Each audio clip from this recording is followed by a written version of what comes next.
Hey everyone, my name is Owen Rennick. I will be your supervisor for Circuit Lab C at the University of Michigan Science and Data Invitational.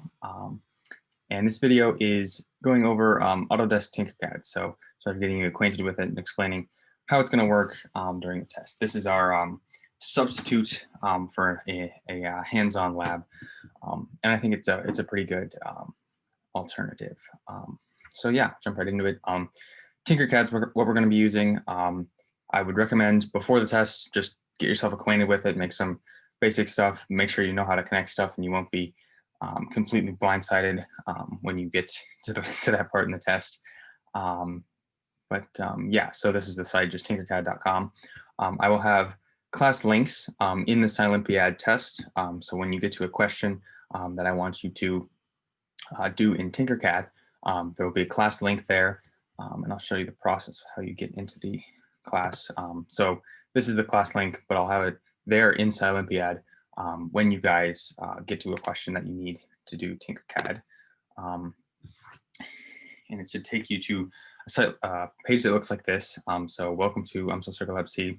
And then you want to hit join with nicknames. So I've given you all, or I've given each team nicknames, and that's just your team number with 3 digits. So if I'm team number 1, it's 001. If I'm team number 75, it's 075. So really easy, just team number, make sure you remember that because that's how I'm gonna be identifying whose circuits are what. I'm gonna go ahead and log in with my team 0, so my test team. Then if I go over here to my classes, I can see that I'm enrolled in UMSO Circuit Lab C. I'll go to circuits. It's my little test circuit here.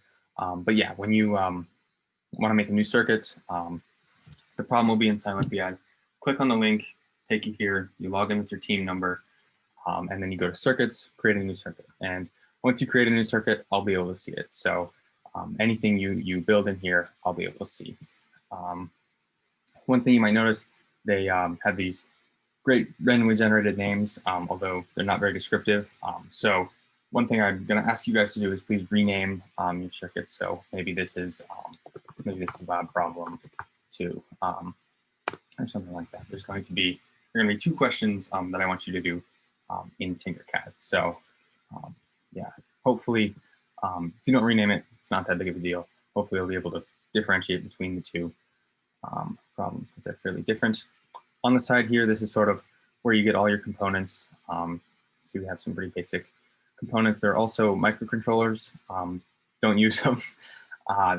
They're very cool, but it's not the point of the event. The point of the event is not microcontrollers. So yeah, and there are even more components here.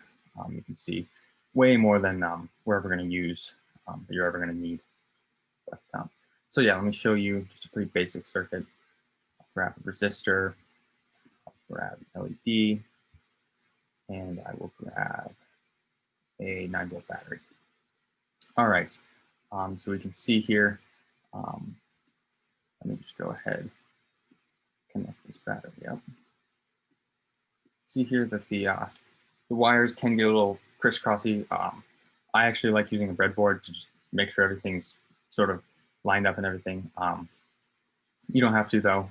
And if I hit start simulation here, you can see the LED lights up, and I can actually change, I can change the resistance value in real time. Since the current decreases, you can see the LED getting dimmer. And then if I have no resistance, put in 0, it'll actually tell me, hey, there's too much current through your LED. It would burn out in real life. So it's pretty cool. But yeah, so once you have your circuit built, if this was the problem, it won't be. But once you have your circuit built, this is all you have to do. It should automatically save, and I'll automatically be able to see it since you're in the UMSO class. So yeah, sort of a general overview. You will, on Olympiad, there'll be a link to Tinkercad, and it'll take you there, log in with your team number, circuit, new circuit, then make your solution to the problem, and then go back to the test. So it should be pretty easy. And yeah, so I hope it goes well. Good luck.